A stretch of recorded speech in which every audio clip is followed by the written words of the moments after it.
Okay, so maayong buntag na usab nga kahigalaan no. So ang atong last nga tutorial nagtuon ta kung unsaon pagbutang og grade level sa atong mga eskwelahan diri sa QuickBook. Og karon ato na usab nga butangan og mga estudyante ang kada grade level sa ato ang eskwelahan diri sa QuickBook. Okay, so para makita to nato arita sa customer center na dinhi grade 1, grade 2, grade 3, grade 4, grade 5, and grade 6. Now, how to enroll student sa ato ang grade level? Of course, this time, ang atong himuon is new customer. But this time, dili na ta mo pili sa new customer. Kay this new customer, we use it for creating grade level. So now, instead of new customer, we will choose add job. Okay? So, ayaw katingala nga nung add job siya, trabaho ang isgutan, pero this time, we will use the command job name sa ato ang name of pupils. Okay, say for example, ang atong estudyante sa grade 1 ha? Grade 1. So, natay grade 1, grade 2, grade 3, grade 4, grade 5, 6. Ang naman to ang grade 1. Kailan kayo mag-una sa grade 6. So, sa grade 1, say for example, ang ato ang ngalan unang bata ay si Jerome T.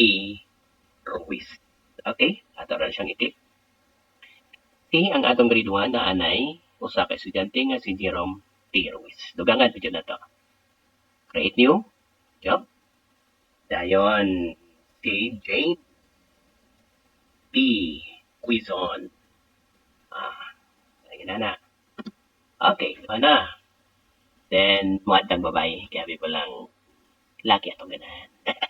Okay, so this time, our next pupil is si Jane R. Rivera. Okay, we will just create 5 students. Okay, so if you notice, si Jane Rivera, dari na under ni James Dixon, atong i-edit siya. Kay supposed to be, ang customer niya is this grade 1. So, that's it. So, nanaka, then we will add 2 more. Then,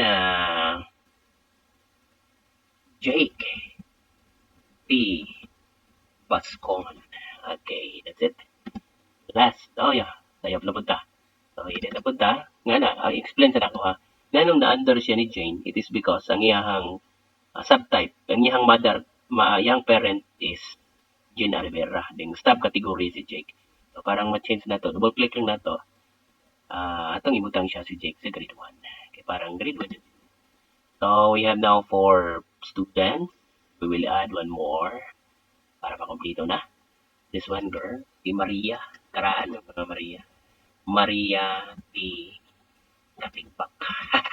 Katigbak. Sino ba yung parang nindot na paminahan ba? Then, see to it this Maria T. Katigbak, grade 1. Okay, so sa grade 2, ato pa din i-click ang grade 2.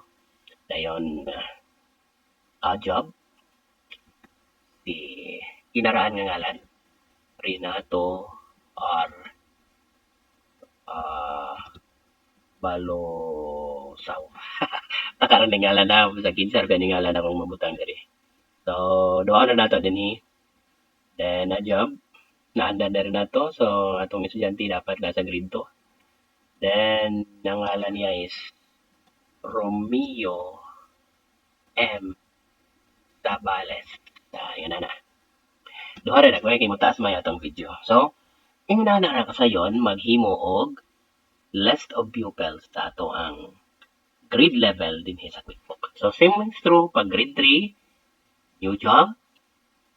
Dari, ato sang butangan dayon ato ang ngalanan og si Clark.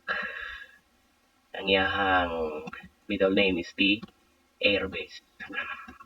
Clark Airbase. Okay. So, yun na lang kasayon mga higala maghimo og lista sa estudyante per grade level. So, sa sunod na to nga tutorial, tusluan ta mo kung unsaon na to pagbutang og charges ani nila.